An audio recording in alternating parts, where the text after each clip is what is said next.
namus timsalinin sonu. Bize namus dersi vermişler, hakaret etmiştir. Bizlerin namusuna dil uzatan bu namus abidesi zavallı, evet, bu küçücük adam, biraz yüz verince namusu unutup bana sahip olmaya kalktı.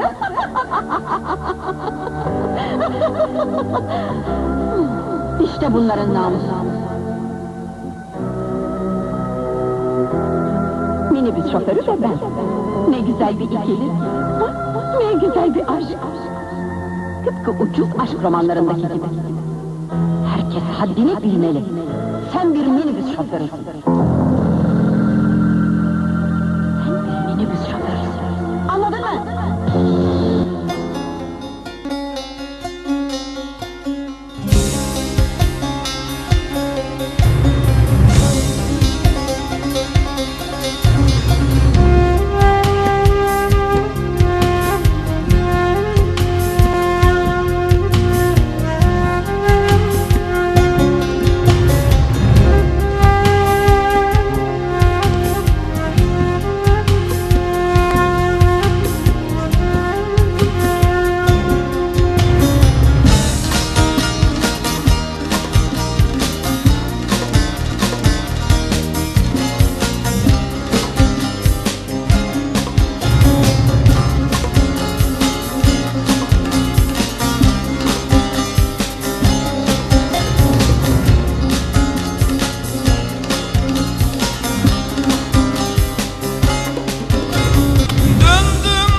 Ahmet kızı Ayşe hiçbir tesir altında kalmadan Yusufoğlu Kerim'i şahitlerin huzurunda kocalığa kabul ediyor musun?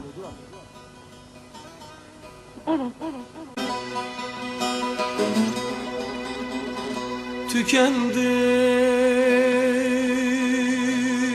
aktı ömrüm,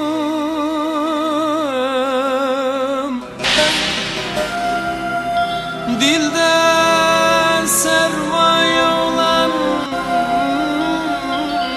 bir ah kaldı, gülüm aman.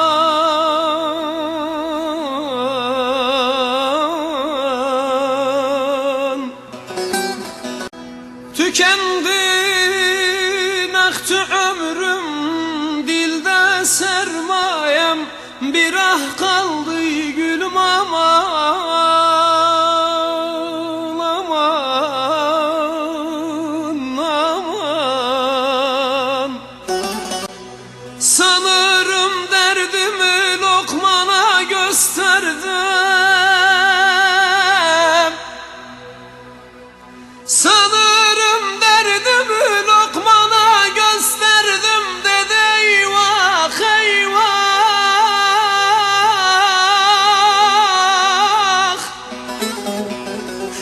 Bu derdin def'ine bir çare, hakiki bir ilah kaldı, gülüm aman aman aman aman.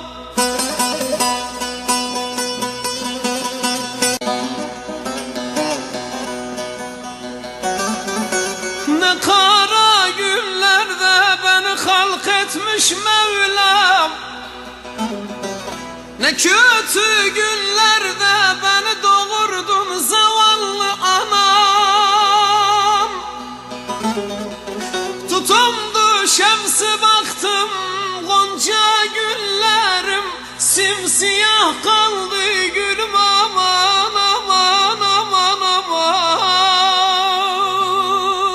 aman. Elimde bir keşkül, başımda bir küllah, o da bana sermaye kaldı.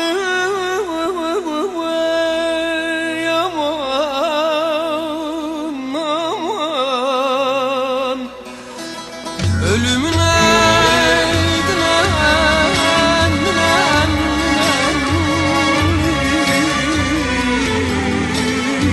sebebimsin.